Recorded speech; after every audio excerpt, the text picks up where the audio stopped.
नमस्कार मंडळी, आज आपण गणपती बाप्पाच्या नैवेद्यासाठी रवा मोदक बनवणार आहोत. हे मोदक एकदा बनवून ठेवले की 5 ते 6 दिवस आरामात टिकतात आणि मोदक बनवण्यासाठी कोणतंही साहित्य दुकानातून आणण्याची गरज नाही. फक्त घरच्या साहित्यामध्ये हे मोदक बनवून तयार होतात. रेसिपी एकदम सोपी आहे आणि भरपूर टिप्स सहित सांगितलेली आहे. चला आता पटकन रेसिपीला सुरुवात करूयात. कढईमध्ये 3 ते 4 चमचे तूप घालून घ्यायचं आहे. तूप वितळल्यानंतर त्याच्यामध्ये आपण 1 वाटी बारीक रवा घालून घेणार आहोत. बारीक रवा नसेल तर तो जाडसर रवा तुम्ही मिक्सरला फिरवून नंतर घालू शकता. व्यवस्थित असा बारीक रवा तुपामध्ये भाजून घ्यायचा आहे. रवा भाजण्यासाठी कढई ही जाड घ्यायची आहे शक्यतो, म्हणजे रवा आपला व्यवस्थित भाजला जातो. 1 वाटी रव्यासाठी मी अर्धी वाटी तूप वापरणार आहे. तुम्ही कमी वापरलं तरी सुद्धा चालू शकतं. बघू शकता सुरुवातीला 3 ते 4 चमचे तुपामध्ये हा रवा व्यवस्थित भाजून घ्यायचा आहे. त्यानंतर थोडंसं मी तूप ॲड करणार आहे. रवा भाजताना काय काळजी घ्यायची, तर जसं आपण रव्याच्या लाडूला रवा भाजतो अगदी त्या पद्धतीनं भाजायचा आहे. रवा आपल्याला मीडियम टू लो गॅसवरती भाजून घ्यायचा आहे. रवा भाजताना गॅसची फ्लेम अजिबात जास्त करायची नाही. असं जर का केलं तर काय होतं, रवा आपला कडक होतो आणि मग तो खाताना करकर लागू शकतो.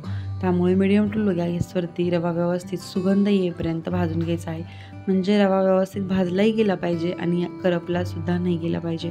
रवा जसा जसा भाजत जातो तसं त्याचा वास येऊ लागतो. रवा आपला व्यवस्थित भाजलेला आहे मीडियम टू लो गॅसवरती. आपण कढई बाजूला ठेवून देऊया आणि त्यानंतर पाक तयार करण्यासाठी घेऊया. 1 वाटी रव्यासाठी मी ते पाऊण वाटी साखर वापरलेली आहे आणि त्याच्यामध्ये अर्धी वाटी पाणी घालून व्यवस्थित एकसारखं हलवत असं आपल्याला मीडियम गॅसवरतीच पाकसुद्धा तयार करून घ्यायचा आहे. फुल गॅस केला तर साखरेचे दाणे तसेच राहतात आणि पाक आपल्याला लवकर येतो. आपण जी कढई बाजूला ठेवून घेतलेली आहे ती कढई गरम असते, त्यामुळे खालचा जो लेयर आहे रव्याचा तो करपू शकतो. त्यामुळे रवा हा पाक तयार करताना सुद्धा मधून आपल्याला हलवत राहायचा आहे, म्हणजे करपू नये. त्यानंतर ते बघू शकता आपला उकळी आलेली आहे पाकाला. त्याच्यामध्ये वेलची पूड घालून घ्यायची आहे. मीडियम गॅसवरती एकदा साखर पूर्णपणे विरघळली की मग नंतरून फुल गॅस करून आपल्याला उकळी काढून घ्यायची आहे. त्यानंतर पुन्हा गॅस आपल्याला लो करायचा आहे, पुन्हा फुल करायचा आहे. या पद्धतीनं आपल्याला पाक तयार करून घ्यायचा आहे. आपण एकतारी पाक बनवणार आहोत. परफेक्ट एकतारी पाक कसा ओळखायचा ते बघा.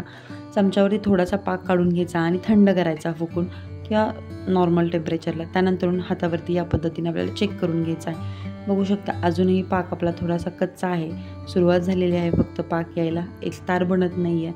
मग आपण काय करायचं आहे, पुन्हा गॅस आपला फुल करून एक उकळी काढून घ्यायची आहे, 2 मिनटं फक्त. त्यानंतर पुन्हा आपल्याला गॅस लो करायचा आहे किंवा मीडियम करू शकता. चमच्यावरती थोडासा पाक घ्यायचा आहे, थंड करायचा आहे आणि आपल्याला चेक करून घ्यायचं आहे की एकतारी पाक तयार झाला आहे की नाही. इथे बघू शकता व्यवस्थित असा परफेक्ट आपला एकतारी पाक तयार आहे.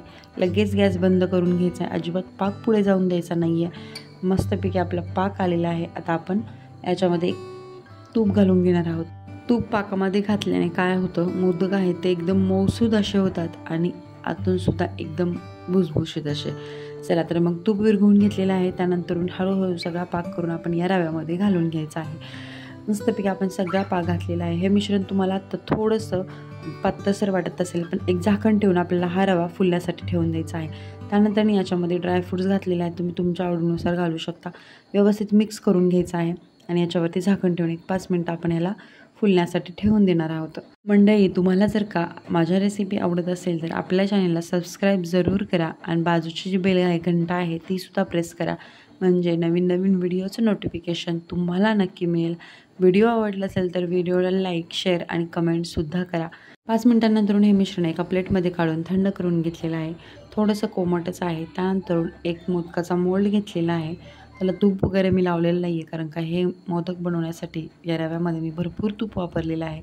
त्यानंतर तुम्ही काय करू शकता, या पद्धतीने साच्यामध्ये आपल्याला जे मिश्रण आहे ते भरून घ्यायचं आहे. मोल्डमध्ये व्यवस्थित एका बोटाने प्रेस करत, म्हणजे आपले मोदक जे आहेत ते अगदी व्यवस्थित बनवून तयार होतात. बघू शकता वरच्या साईडने थोडंसं बाहेर निघू शकतं, त्यामुळे हाताने प्रेस देऊन मोल्ड पकडायचा आहे आणि एका हाताने याच्यामध्ये थोडं आपल्याला मिश्रण भरून घ्यायचं आहे. मस्तपैकी सगळं मिश्रण आपलं भरून झालेलं आहे. मोदक बघू शकता किती परफेक्ट असा निघून तयार होतो. आपण याच्यामध्ये तूप जास्त वापरले त्याच्यामुळे अजिबात मोल्डला चिकटत वगैरे नाही.